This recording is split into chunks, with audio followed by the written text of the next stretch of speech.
the cloud.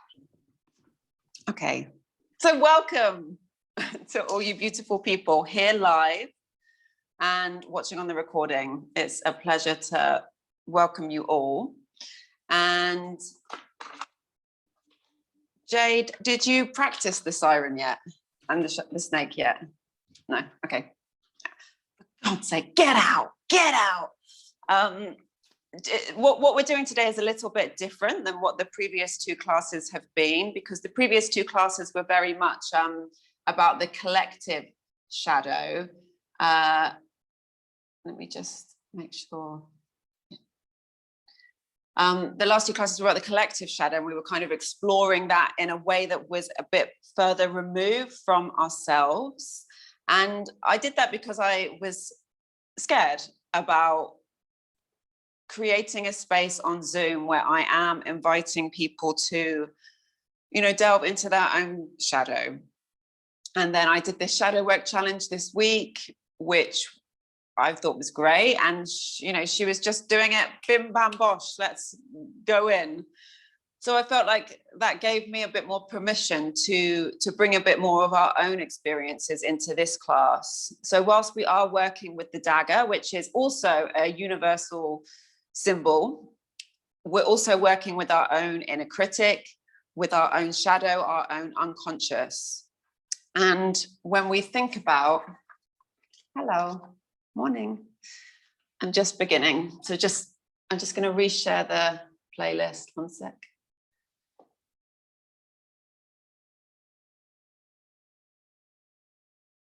Okay, sorry everyone. So yes, the dagger is in itself a kind of contradiction, because when we think of the dagger, we might think about violence, we might think about attack, we might think about death, but at the same time, the dagger also represents survival and power and strength. So there's a shadow and a light side to the dagger itself, of course, and you can have whatever ideas about the dagger in your mind before we begin. But what I am kind of going to be actively encouraging us to think about is the edge of a dagger. And the sharp edge of a dagger we can understand as the sharp edge of human consciousness, which cuts through things. And there's obviously a balance that happens on the edge of that dagger. And on the one side, we have, you know, two opposites. And within yoga, within a Sanskrit word is viveka. And viveka means discrimination. It's like the sword of discrimination.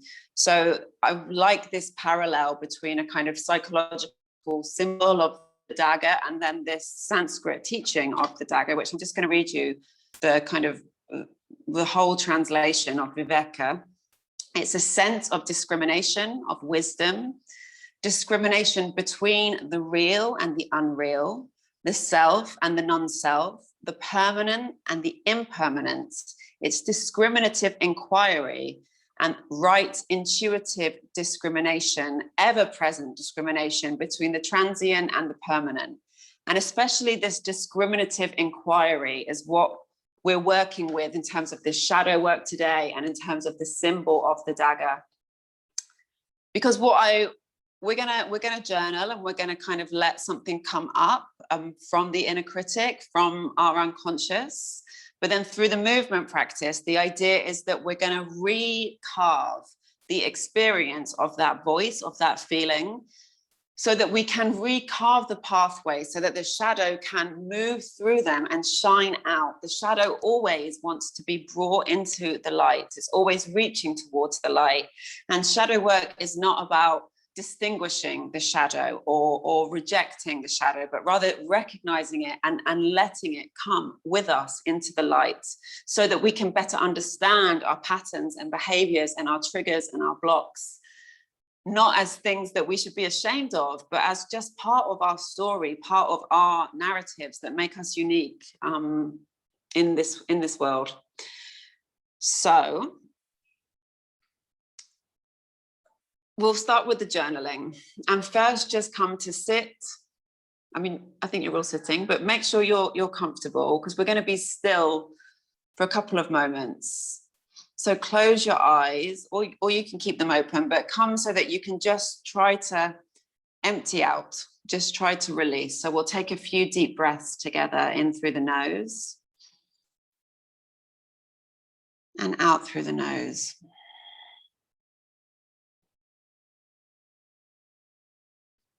In through the nose and out through the nose. Feeling the breath moving through your body as the belly rises with the inhale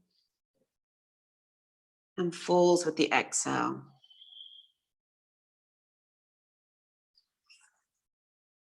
And just with this subtle awareness of the breath, conscious steadying of the breath, can you feel how more stillness comes into the body, into the space around you, into the space that we're all sharing, in fact, the space we are all in together right now, this sense of stillness. And into this sense of stillness, I want each of us to drop an invitation in. And the invitation is to listen to your unconscious. So you can say it out loud, you can say it inwardly. I'm here to listen to you. I'm here to acknowledge you. I'm here for you. And you can ask again, out loud or inwardly, what would you like me to hear? And don't think about it too much. So just something that comes up, even if you go, oh no, not that. Oh no, not that. It's something else. Just let the first thing that comes come up. And once you kind of have that with some sense of clarity, and I really mean only some sense of clarity, it doesn't need to make sense or be a whole sentence or a whole story. It might be a word, it might be an image. Once you have that, then note it. First, note it in your body, in your being, and then physically note it by writing it down. So whatever it says, and maybe it said something that you really didn't want to hear, or maybe you said something you really don't understand. Just note it down, whatever it was that was heard, that was felt.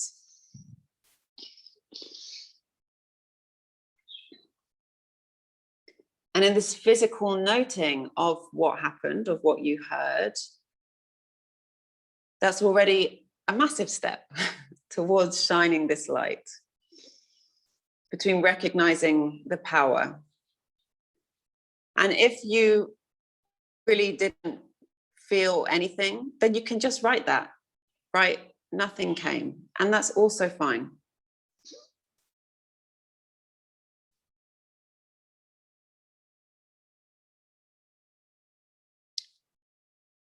And once you've written whatever it was, you've committed that to paper, you've made it tangible, I want you to feel back into where it was in your body that you felt it coming from. So it may be that you felt what came up, maybe it's from a specific memory or a specific person or a specific place, a specific time in your life. You can also recognize that. You don't have to write that bit down, but also recognize where you felt it in your body. And again, don't try to question this too much, but just put your hand on where you felt it or where you feel it now. Just somewhere on your body. It might take some time to tune in to where you felt it. But it did come from somewhere, because as I said, you know, the inner critic, these shadow parts of us, they're a part of our story, and your body is the book of your story. The body is the pages of your story. So we do feel it somewhere within the physical body. And bring your hand to where you felt it. And we're using both the physical body here as well as our imagination, I want you to imagine that there is a dagger at that place. And I want you to, with your fingers, start to feel for the hilt of the dagger. So that once you feel it, you can grip it with your fingers. And once you have it, you're gonna, to be clear, the hilt hasn't stabbed you. The hilt is in a sheath in that place. So it's safely stored in this place where you felt it, in a sheath. So once you feel into that, then pull the dagger out of the sheath and hold it in your hand in front of you. And you can either look at it with your eyes open or look at it with your eyes closed, whatever is more helpful for your imagination. And I want you to notice, what does the dagger look like?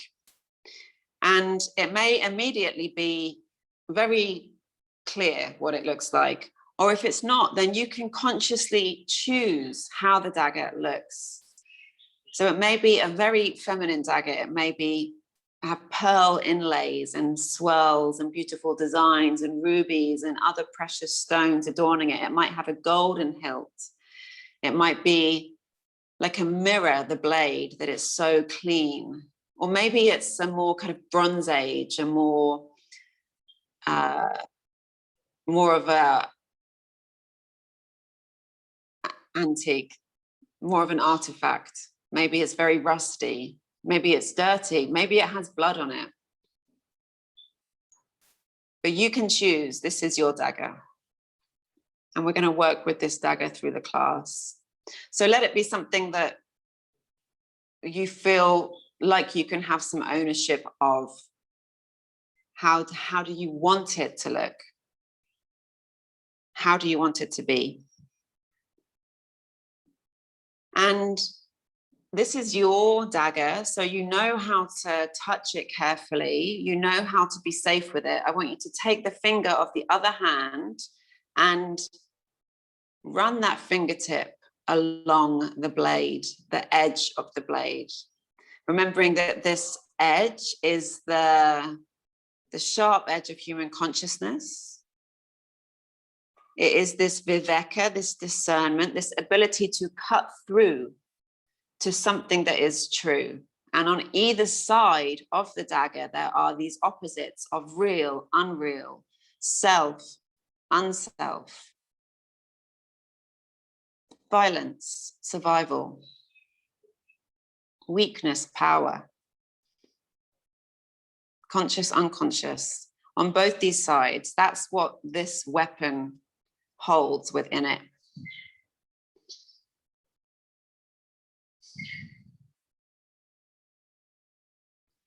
And then you're going to take the dagger, put it safely back into its sheath. Put it back into its sheath. And thinking about this discernment that the dagger represents, is what you wrote down true? Is it real or is it unreal? Is it self? Is it something that you feel in your being, or is it something that has been projected onto you?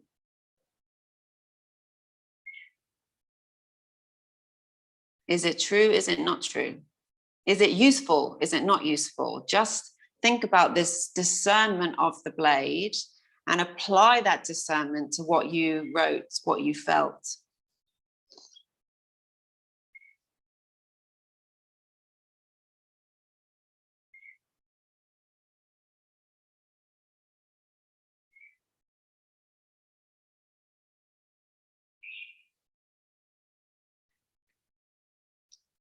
And then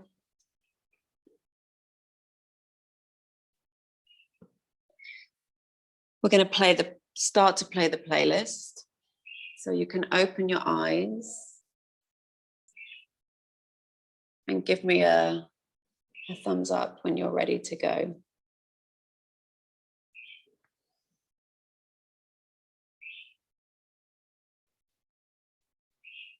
Thank you.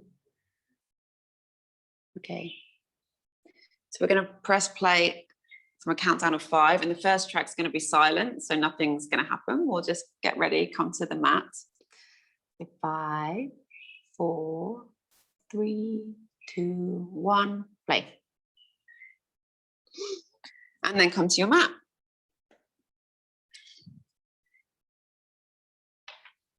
And my invitation for the movement part of the practice today is to let yourself move in a way that you don't normally move. And that may be just as subtle as, you know, in a forward fold, you don't think about lengthening the hamstrings so much if that's what you do, but maybe rather shifting the weight from one leg to the other. Maybe in a downward dog, it's bending the knees and straightening them, something that you don't normally do, so that we can turn our own practice on its head. We can change the way that we move, change the way that we practice, and the way that we also want to change the way that we can think about this voice, about this inner critic, to turn that on its head as well. So we're going to begin with some free movement of just starting to come into the body. And the music should have started playing now. If not, it will come in a moment. So how do you want to arrive? And for me, whenever I come to this space, I start doing the same thing all the time. So notice what the instinct is and do something else.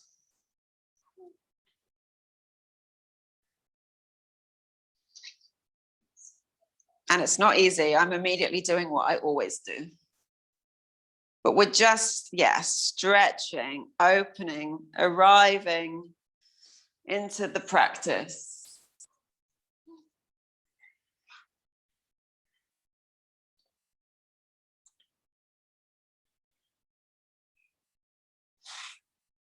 And if it's hard to do something different, then do less.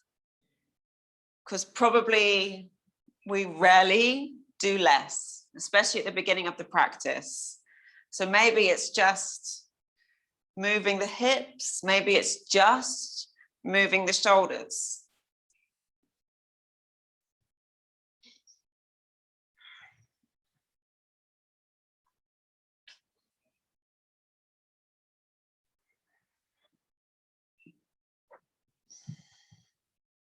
And it's not just the movement that's different, but your experience of the movement. So if you normally think about the muscles, can you think about the bones instead? So thinking about the bones moving rather than the muscles stretching. Or if you normally think about the breath, maybe instead you think about the organs. If you normally think about the movement, maybe you think about the stillness, the bits between the movement, so that we just direct our awareness in a different way than we are normally moving it. We are recarving the way this awareness moves through us, through our consciousness.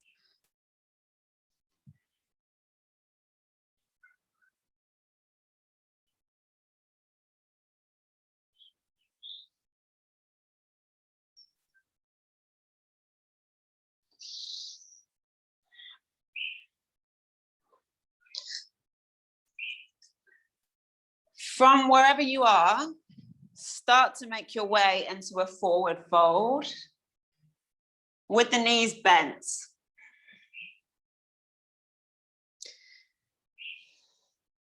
And once you're in the forward fold, we're going to bounce. So you can start with a kind of rebound from the floor to the feet, but the feet stay on the floor, but bring a bounce into the feet so that the legs start to bounce, the hips start to bounce.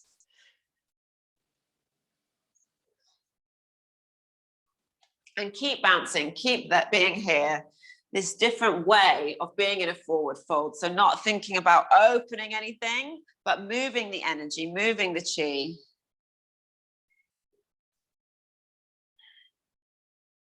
Yes, nice. From there, slowly come up Take a moment, check that your dagger's safely in your sheath. We don't need it yet, but we will need it. So is the dagger safely there? Good, good. And then we're gonna step forward with one foot and start to lift the other knee up, bring it around, making a circle with the hip. And you're gonna need to play with how you shift the weight into the other foot, into the other leg, but also into the arms, into the torso. Finding your balance. Can you go very slowly?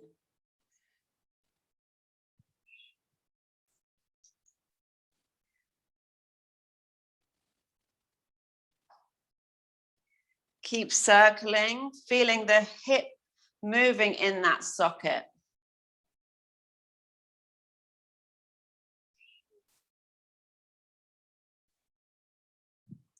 And when you're ready, you switch to the other side. So turn your awareness to the other foot, place that on the floor, and then start the circle the other side. What's different? What's the same? And with this hip and knee moving, think about carving space with the move. We are carving our way, own consciousness, unconscious surrounding, move our body.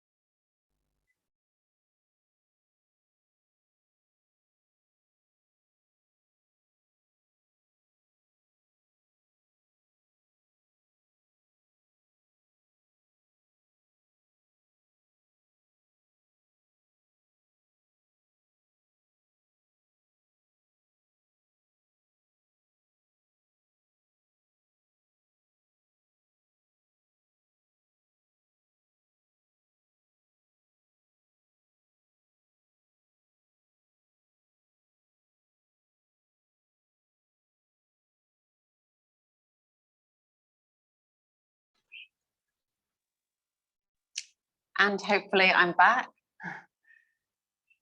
Yeah.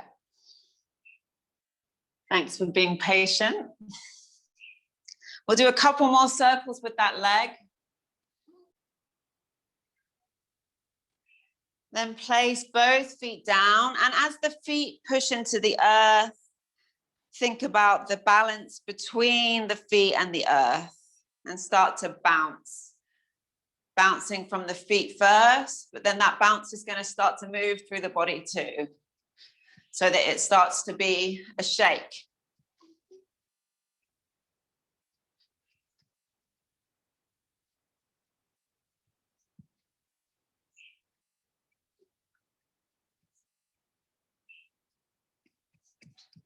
And maybe it starts to be a little bounce. Maybe not. We're just waking up the chi, getting everything flowing through us so that we can then recarve the pathways with our dagger. But first, just opening the pathways, letting the energy flow, feeling it moving, feeling it awakening, awake and listening.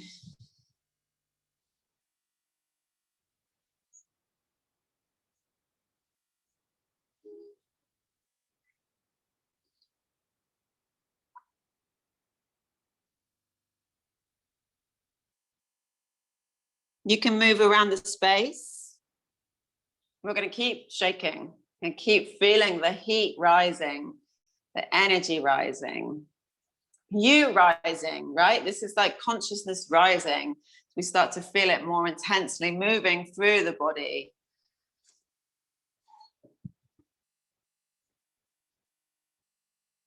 And with the shaking, you can start to make some sounds and make sounds that you don't normally make.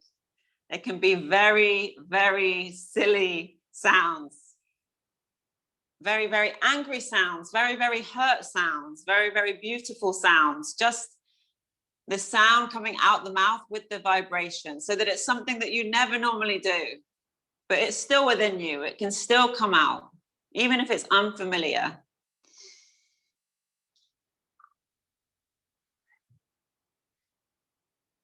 And you can explain to your loved ones later, don't worry about it now, just let it come out. You can explain to the Albanians later that you were doing a yoga class. They'll understand. And as the music starts to dissipate, also the shaking starts to dissipate, starts to get less and less until you come to stillness. And we're gonna come into sun salutations with the dagger. So I'll tell you when we're gonna take the dagger, but also I invite you to approach the sun salutations differently than you normally would. So again, focusing on different parts of your body, different ways of moving. Come to the front of the mat, just check the dagger's there safely.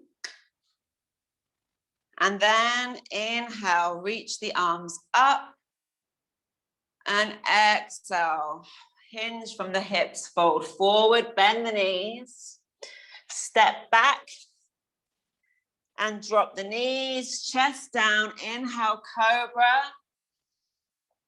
exhale, downward facing dog. And from downward facing dog, first bend the knees, lift the hips, push into the floor, and then take your dagger from the sheath. So the dagger's in one hand. You can make a shape on the floor with the dagger, draw something on the floor, and then reach the dagger up into the air so that you're twisting in your downward facing dog. Bring it back down. You're going to need to place the dagger on the floor, then bend the knees, step or jump forward. Take hold of the dagger now with both hands and inhale, reach it forward and reach it down. Inhale, holding the dagger in one hand, the arms come up, holding the dagger above you.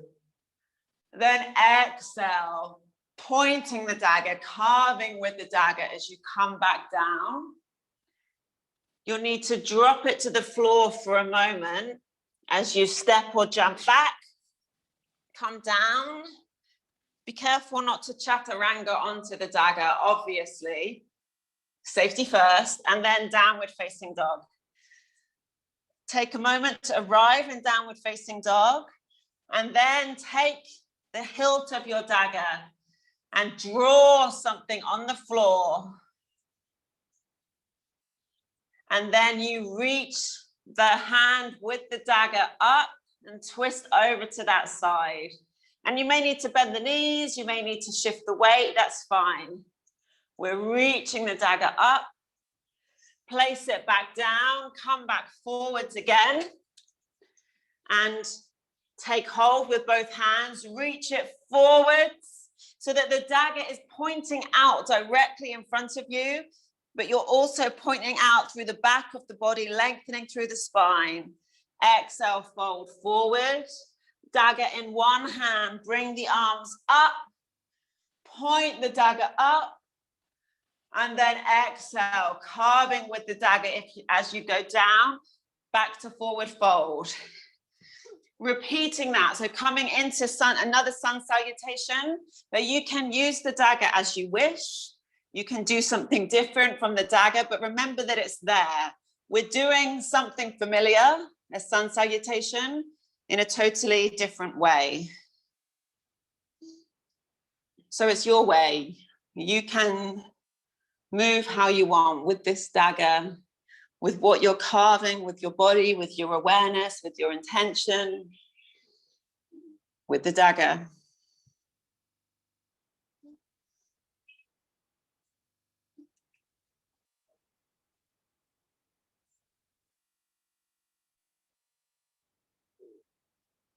Beautiful.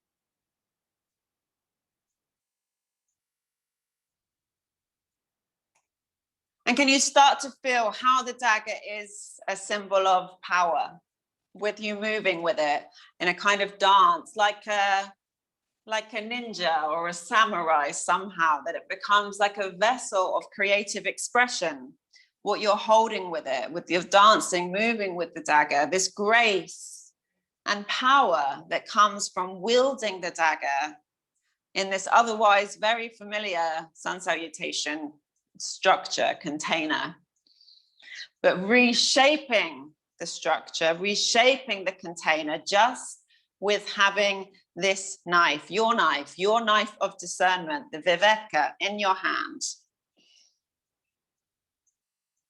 You maybe make this be your last sun salutation, so that as you finish, you come up and we'll all meet with the dagger above our heads, pointing up, yes. Then take your feet wide, toes pointing away from each other, reach up so that the hilt of the dagger, the tip of the dagger, is the tallest point of you, reaching up, and then bend the knees, come down to Malasana, squat. If you need to have a cushion underneath your hips, have a cushion to sit on. Otherwise, you can have the weight in the feet, and we're still holding our dagger. Taking the dagger in the left hand, bring the right hand down in front of you and reach the left arm up, reach the dagger up as if you're wielding it in victory above you. And then switch, so the left elbow comes in the left inner knee. Take hold of the dagger with the right hand. Reach it up, victory. Again, switching the hold, opening, reaching, and then switch. One last reach up. Then take it back in both hands. Sit onto your sit bones and have the knees bent, feet on the floor, dagger in your hand. And just come onto the toes. So the toes are on the mat, and then point the dagger one way, then the other. And do it quite fast. So you're pointing it in front of you, each side of this dagger, as if you're kind of knighting many, many people while sitting down. And if you feel like you can do more from here, you're going to lift both feet off the floor so that they come up, knees stay bent, and keep this movement with the arms.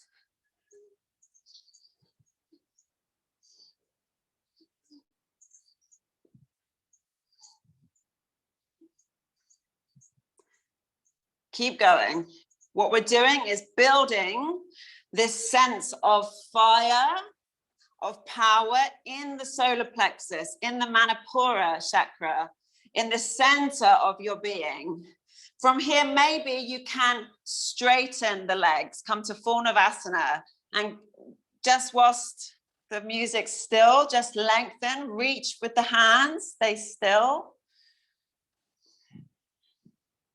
Maybe you can reach the dagger up over your head, welcoming the heat. I know it's intense, but you are building fire, power. Whew. Drop the knees for a second, release, and then we're going to come back in, whether that's feet on the floor, knees bent, or legs straight. So what's your version of this? I'm going to come back with the arm movement, pointing the dagger forward and back. And we're going to stay, building strength, building your capacity to be somewhere uncomfortable, staying strong with this movement. What are you cutting through with this action? What are you discerning?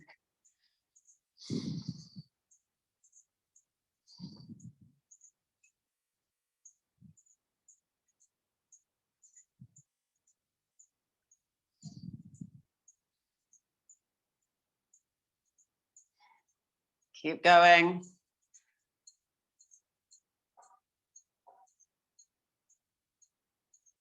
Okay, you got 10 more seconds here.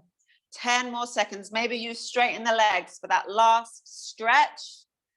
Yes, amazing. And place the dagger by your side. And then rock the legs back and forwards, back and forwards, back and forwards. Come to stand up. And as you stand up, stand in your power. So standing in the fullness of your shadow. Can you embody that? Can you embody the darkness and the power, the beauty of standing in the shadow, so that you feel the shadow like light radiating out of you? But of course, it is darkness radiating out of you, but it's also beautiful and it is also illuminating even the darkness. Stand in that fullness.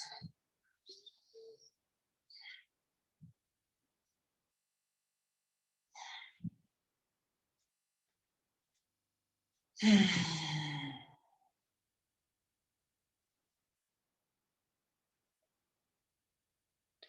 going to take the dagger and put it back in its sheath. It's there for you whenever you want to draw it again, but it's back safely in its sheath.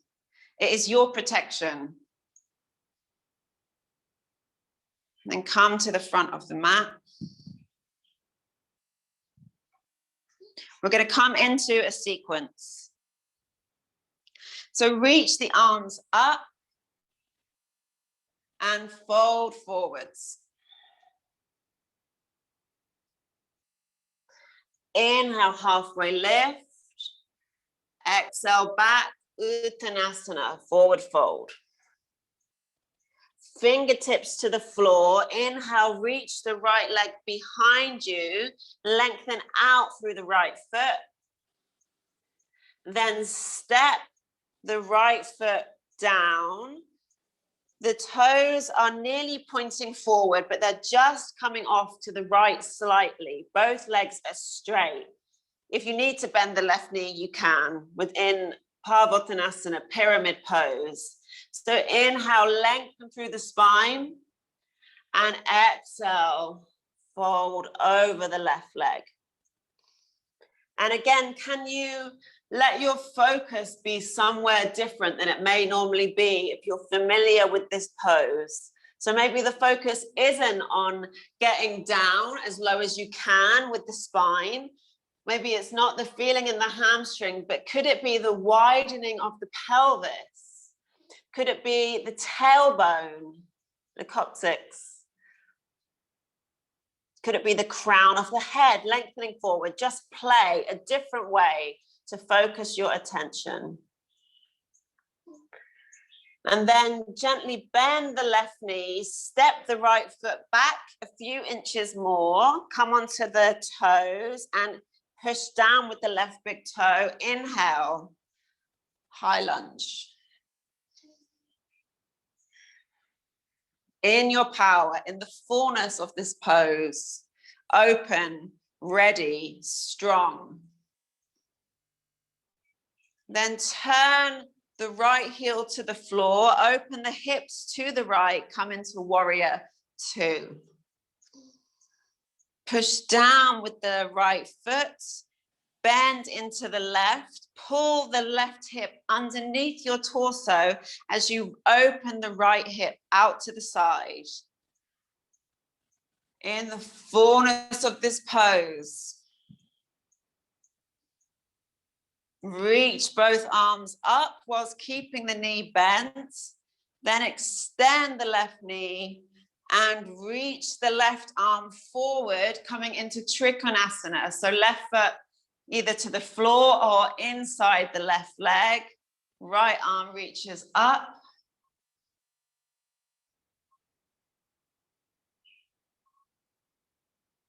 Look down to the floor. Right hand to the right hip. Creep your left fingertips forward, bend the left knee, then lift the right leg up. We are in Ardha Chandrasana, half moon pose. Strong out through the right sole of the foot.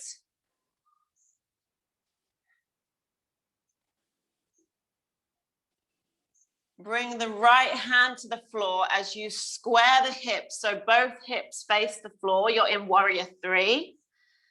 Bring the right knee behind the left as both knees bend. Drop the right foot to the floor and come to sit down. And the next time we do that, it might be less awkward if it was awkward. But the right leg is now on the floor, bent underneath the left, which is over the top of it. Left foot flat on the floor. Reach the right arm up. And then take the right elbow outside the left leg or wrap it around. Left hand behind you, twist over the left shoulder. Coming forwards. And we're going to do all of that in reverse. So first you stand onto the left foot, come back up into warrior three, the right leg behind you. Then take the left fingertips to the floor and open the right arm out into Ardha Chandrasana. Right hip is opening up. Holding there. All that heat, that strength you built in the belly. Using that to stay steady. Beautiful. Then step the right foot back. Come into Trikonasana. So the left leg is straight. Left hand just inside the left leg or the floor, right arm reaching up. Yes, beautiful triangle pose. Keeping opening the hips, keep grounding down with the feet. Where can you send your awareness to carve a different experience of this pose? From there, you start to bend the left knee. Come to warrior two. Beautiful. Yes, I liked that shake of the hips. Yes, good. How else can you feel into what's happening with the body? From warrior two, you're gonna bring both arms up as you come back onto the toes of the right foot into high lunge. Yes, you are there. So cartwheel the arms up and you pivot on the right foot. Bring the hips forward again. From high lunge, step the right foot in just an inch, straighten the left leg, come to Parsvottanasana, pyramid pose, yes. And again, how can we feel it in a different way? Whether you normally feel it in the hamstring, can you feel it in the hips by pulling the left hip back, widening the pelvis? Or if you feel it in the hips, think more about lengthening through the hamstrings and lengthening through the spine, through the crown of the head. From there, you're going to look forward and bend the left knee, lift the right leg back up to warrior three. This was our first and our last, well, penultimate place in this sequence. And then you step that back and fold over, step it forward, fold over to Uttanasana, forward fold. And let that be a moment of release. You can sway the hips, shift the weight from one side to the other, maybe even shaking the head. Yes, if it's a yes. No, if there's a no, remembering this knife of discernment. One side is yes, one side is no, always. And then we're going to come to the other side. So you start by lengthening from the crown of the head and then extend the left leg behind you, warrior three. Really shining out through the left sole of the foot. Then step that foot back. Toes are just off towards a diagonal left. Both legs straight or straight-ish, come to pyramid. So maybe you stay still or maybe you undulate from the spine back and forth. Can you feel this in the same place? You felt it on the right side. And then can you feel it in a different place? Recarve the pathways of the pose. Recarve the way you feel it, the way you come into it, the way you stay with it. And then step the left foot back a little more onto the toes, bend the right knee, push down with the right big toe, use the core. Inhale, come up, high lunge.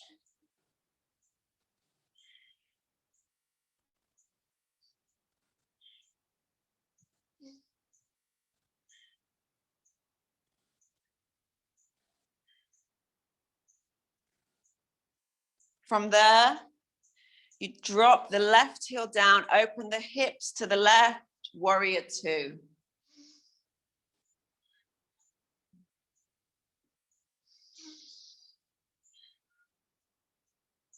Reach the arms up, straighten the right leg, reach the right arm forward, coming down, down, down into Trikonasana.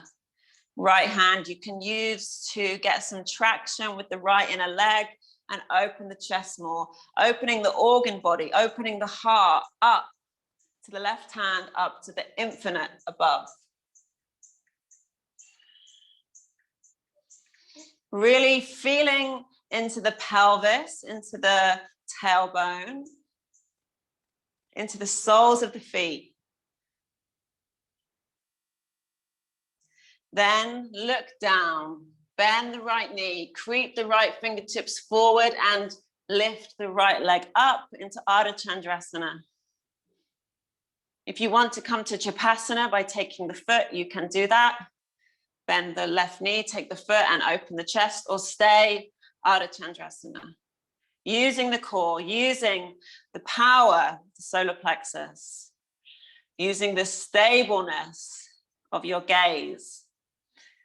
And bring the left fingertips down, turn both hips to face down, warrior three. And then bend the right knee, bring the left knee behind the right knee, and then you're going to drop the outer edge of the left foot to the floor as you sink the hips, bend the knees, and come into this. So the left knee is on the floor. Right knee crossing over it, right foot flat on the floor if you can. If it's coming off, it doesn't matter. Reach the left arm up, either wrapping it around the right knee and thigh or outside. Right fingertips behind you, twist over the right shoulder.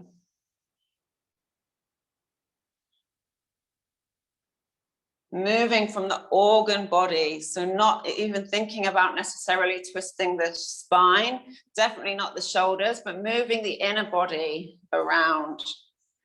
Then coming forwards, we'll do all of that in reverse. So push down with the right foot, unravel yourself back to warrior three, left leg behind you. Holding there, extending the left leg back, radiating from the left foot. Drop the left hip a little bit so the hips are even. And then come to Ardha Chandrasana. So push down with the right fingertips, reach the left arm up. Yes, heart coming towards the ceiling.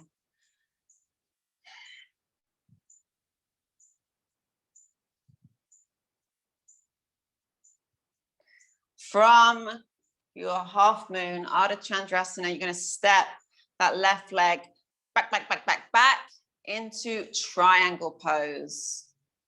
Yes, lovely.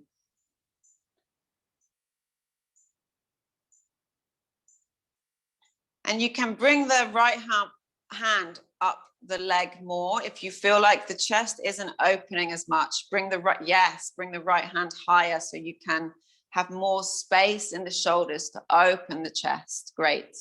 From there, you're going to bend the right knee and bring the arms up gracefully into warrior two. And sometimes we do kind of soft warriors. Let's be a little bit strong warrior today. Maybe quite a pissed off warrior, actually.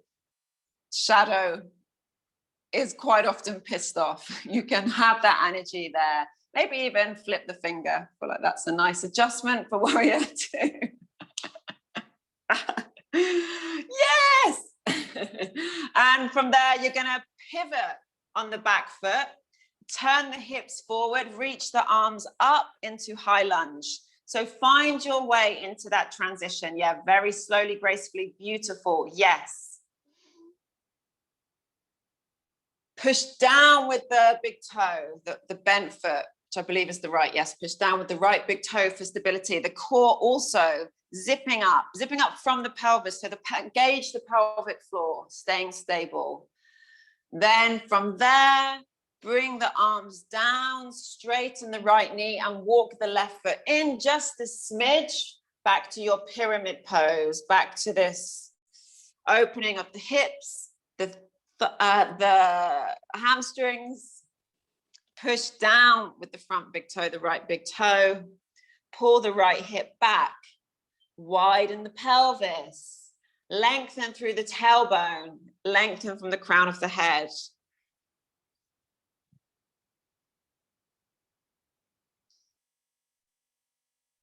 From there, bend the right knee, lift the left leg up to warrior 3.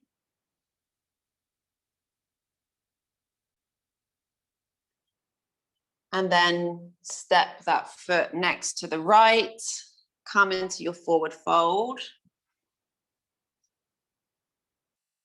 Let it be a moment of release, maybe taking the elbows, maybe rocking gently, softly.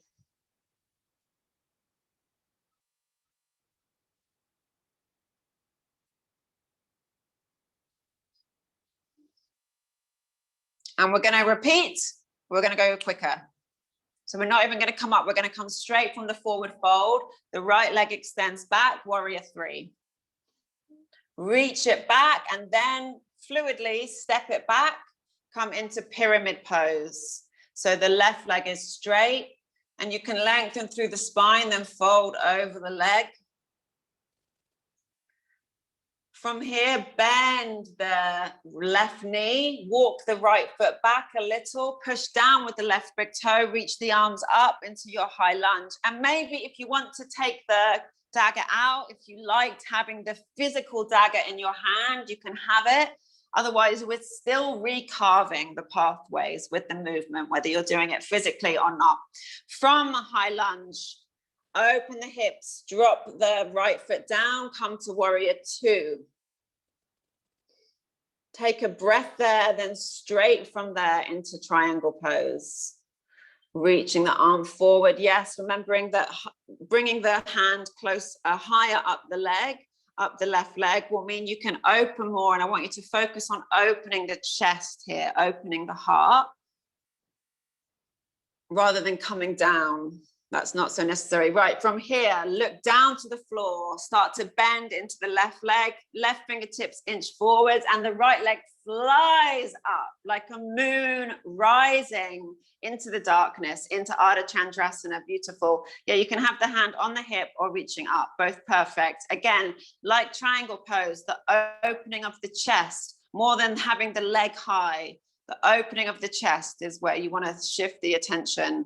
Beautiful. From there, bring the gaze down to the floor, bring both fingertips to the floor, turn both hips so that they're facing down, square the hips, warrior 3. Bend the left knee, bring the right knee behind the left knee, come to the outer edge of the right foot and sink the hips down. Ready for this Ardha Matsyendrasana, this half twist. No idea what arm is going. No idea, but you're doing it right. The left arm, the right arm. Okay, twisting over. Remember, moving from inside. So not moving the shoulders, not even thinking about shifting the skeleton at all, but moving from the inside. And then come back around. Use the left foot, push it down to bring you all the way back up to warrior 3 with the right leg straight. Then from there, come into Ardha Chandrasana. So open the hips. And then from there, straight into Trikonasana, into triangle. so that that balance there is more of a transition than a pose. Hold there, then come to warrior two. Straight into high lunge. Cartwheel the arms, turn the hips forward, beautiful. Then hands down, bring the back foot in, the right foot in, come to your pyramid pose. Take a breath and then step it forward, Uttanasana. Coming straight to the other side, the left leg lifts up on the inhale to warrior three. Step it back to pyramid pose. Inhale, halfway lift, exhale, fold. Look forward, step the left leg back, bend the right knee, inhale, high lunge, exhale, warrior two. Inhale, exhale, straighten the right leg, reach the right hand forward, come to Trikonasana, open, hips underneath you, hips are the apex of this triangle. Look forward, reach the right fingertips forward, lift the right leg, Ardha Chandrasana. Both hands to the floor, bend the right knee, left knee behind, sink the hips low, reach the left arm up, twist. Coming forward, push down with the right foot, back to warrior three. Back to Ardha Chandrasana, reach the left arm up, step the left leg back, triangle pose. Bend the right knee, warrior two. Pivot on the back foot, turn the hips forward, reach both arms up, high lunge. Hands down, step the back foot in, straighten the front knee, lengthen through the crown of the head, exhale, fold. Inhale, look forward, step the left foot next to the right. This time we're going to inhale, reach the arms up. Come onto your toes, making your body long like you are the blade of this dagger. Strong, steady, powerful. And then drop. Just start to shake the arms out. Shake the hips. And come into some bouncing. So letting all of that yoga go. Release the yoga and just more joyful movement. Bouncing, if jumping jacks feel good, you can jumping jacks, or you can do any kind of skipping, hopping, shaking, releasing.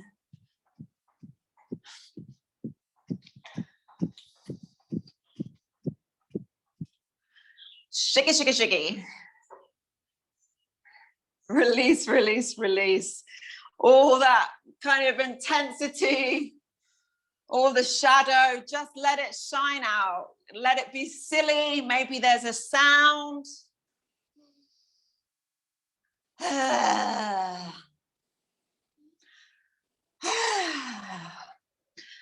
Okay, then bend the knees, bring the hands just above the knees. We're going to do a lion's breath 3 times. So inhale through the nose. Stick the tongue out, big release.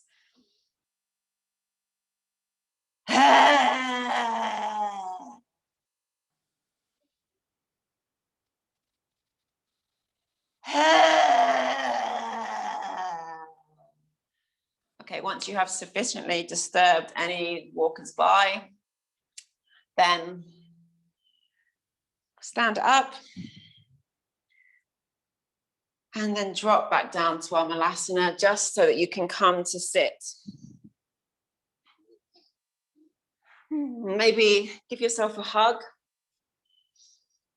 Just finding a moment's stillness for yourself. We're not finished yet, but we are winding down, down, down. But just take a moment, stillness, rest.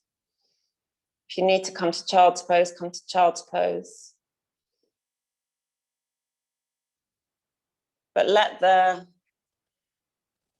the symbolism of what you're doing not be lost on you. You are hugging yourself, which means you are embracing the totality of you, of your experience, of your story, of your shadow, of your light. You are hugging all of that, holding it. The dagger is about survival. So embracing everything within you with love, with reverence, with devotion, because everything that you are is a divine expression of divinity, of consciousness, of awareness, everything that you are. There's no part of you that is not just pure magic, pure love.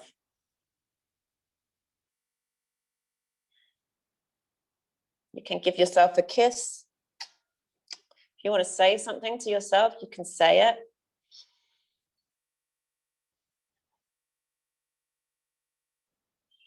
And when you're ready, you can release the hug and extend both legs out.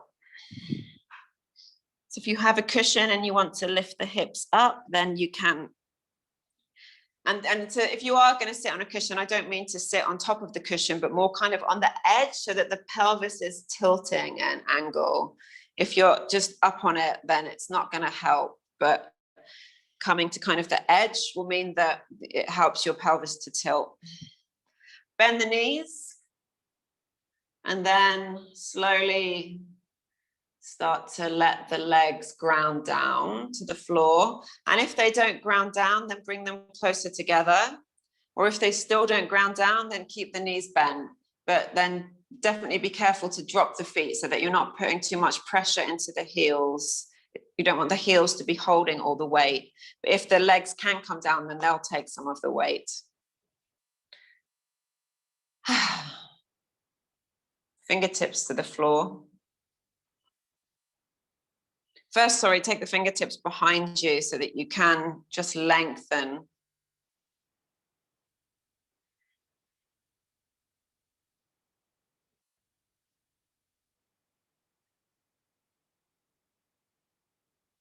Then bring the fingertips forward.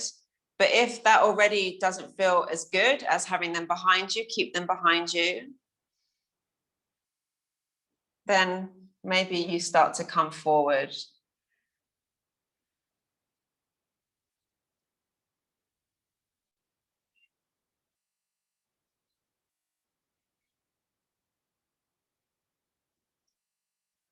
And think about pushing the weight of the legs down. So letting them yield into gravity, into the ground beneath you. And also think about widening the pelvic bone. So what that means is feeling a kind of energetic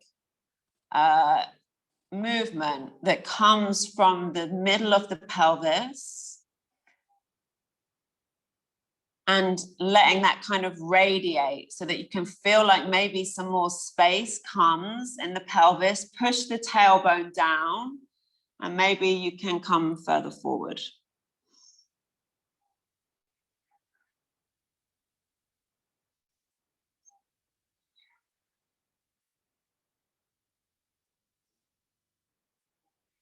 Again, can you feel this radiance in the pelvis, this energy? Can you widen that? Can you spread that out so that you feel it not just in the pelvis, but in the hips, maybe the inner thighs? Push the tailbone down, maybe you come further forward.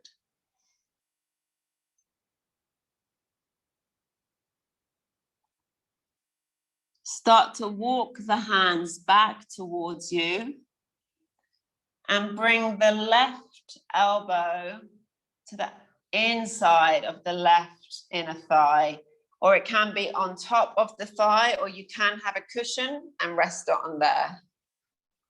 But then I want you to, with the right hand, take the dagger back out, reach the dagger up, like we did in Malasana, this victory.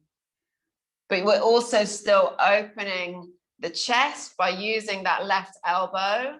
We're also obviously still opening the inner thighs with the position of the legs, but radiate out with this right hand. You may be able to take the left hand to the inside of the left foot. And if you can do that, you can also bring the right hand, bringing the dagger over the right ear. And keep pointing the dagger forward. So don't take the foot, even if you can with the right hand, because there's a dagger in it. So keep pointing that out, but opening the right side of the body. Keep the right sit bone down. And then let the right arm come back up as you carve a line with the dagger. Reach up. Place the dagger. First of all, maybe you want to draw something on the floor with the dagger. And then place it down. And then we're going to do the other side. So the right elbow comes maybe inside the right inner thigh, maybe on top, maybe on a cushion.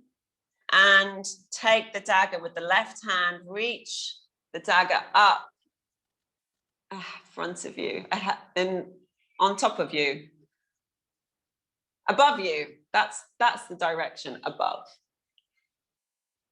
Maybe you can take the right hand inside the right foot, but keep opening with the chest, like we did in Trikonasana, like we did in Ardha Chandrasana, making space for the chest. So if bringing the hand forward means that the back rounds and that the chest kind of becomes concave, then don't do that. Reach out.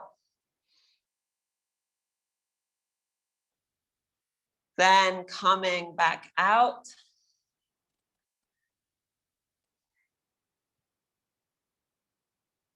Bring the feet together to butterfly. And the dagger right on the floor between your hips. Take hold of the feet. Again, if that's not comfortable, the hands behind you so that you lengthen through the spine this way. Or you take the feet and slowly come forwards.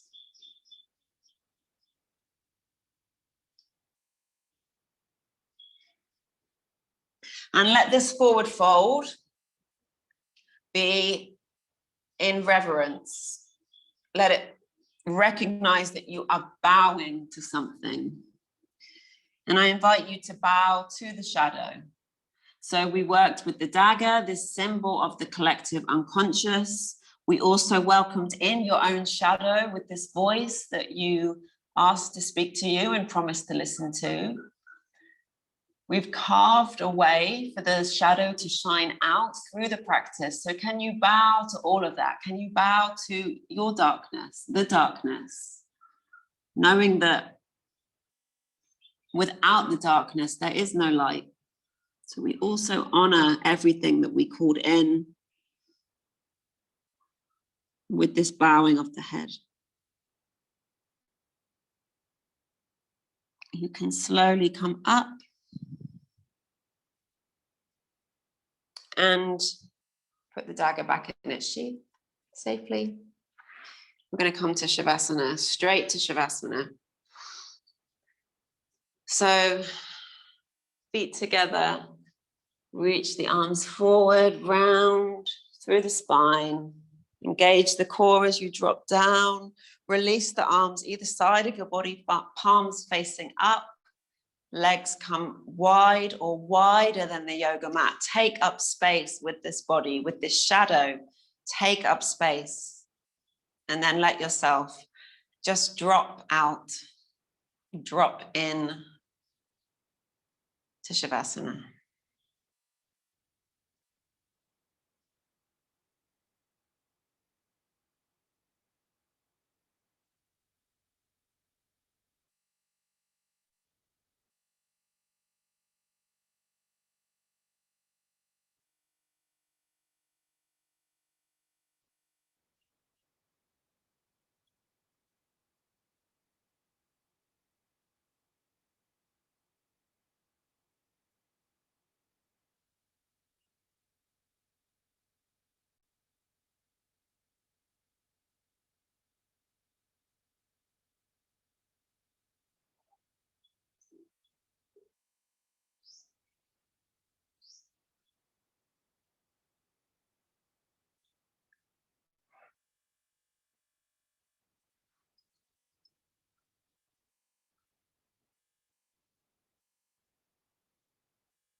Start to lengthen your breath.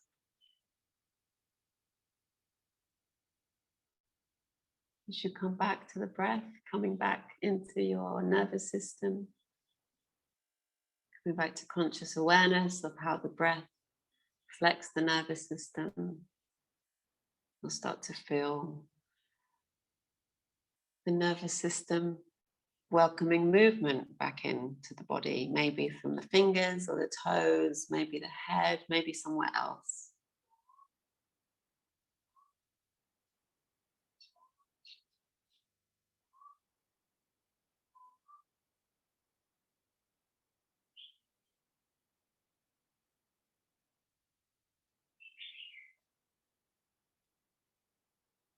Reaching the arms up over your head and bringing the legs, the feet together, giving yourself a huge stretch of gratitude for showing up today.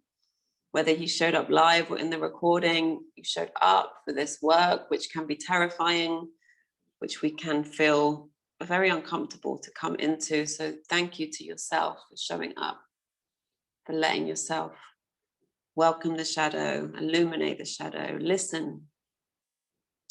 Then bend your knees, hug your knees into your chest before rolling over onto one side and pushing yourself up to seated.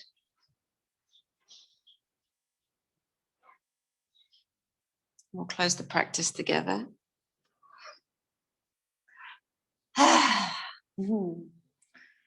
So first, this dagger that we worked with the visualization of a lot. You can either choose to keep it in its sheath, because it is your dagger. You created that dagger in the practice. Or if you really don't want that, then you can take the dagger out. And we're all going to imagine a pool of water in front of us. So if you don't want the dagger anymore, then you're going to place the dagger into the pool of water. If you're keeping the dagger, of course, you keep it in its sheath. And the dagger, if you placed it in there, will just sink to the bottom of that water, like Excalibur, like the kind of most famous myth of a sword, the Excalibur sitting at the bottom of the lake, waiting to be reclaimed whenever you wish to reclaim it. We're all going to just cleanse by bringing our hands into the water, scooping the water up. And with the water between our hands, in our palms, we offer it up. And then we let it drop over us, washing us, dripping over our heads, our bodies, and then come back in another scoop of this water, offering this water up. And then let it wash over you, nourishing you, cleansing you. One more, scooping the water up and offering it first before giving it to yourself.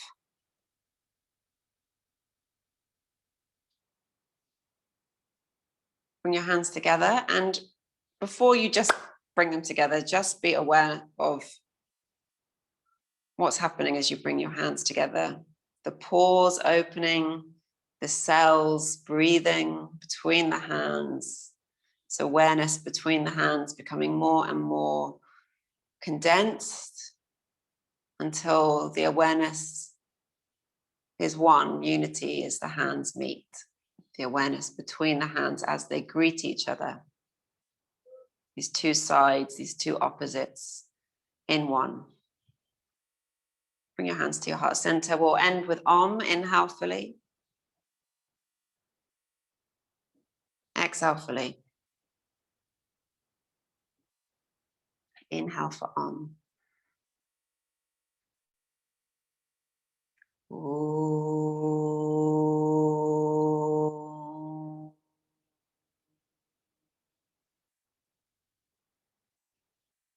Remembering that Om is nothing more, nothing less than yes. A yes to this work, a yes to you, a yes to your story, a yes to this life, a yes to this world. Thank you all so much for practicing. Hari Om Tat Sat.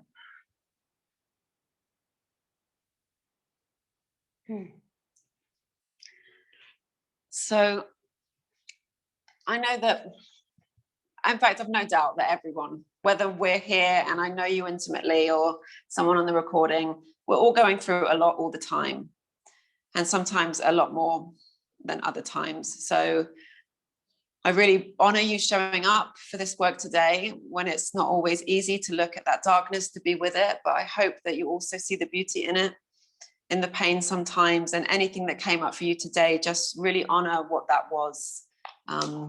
As I really honor you all for coming with love and with courage. So thank you so much. So much love to you all. And I'll see you soon. Oh, next Saturday it's the same time. Next Saturday is also a Saturday class. We're going to be working with the High Priestess instead. So much more kind of bringing all of that into the light. All the stuff that we've been working with over the past sessions. Okay. So much love to you all. And if you've got any questions after class, then message me if you want to talk about anything. Love. Bye. Bye.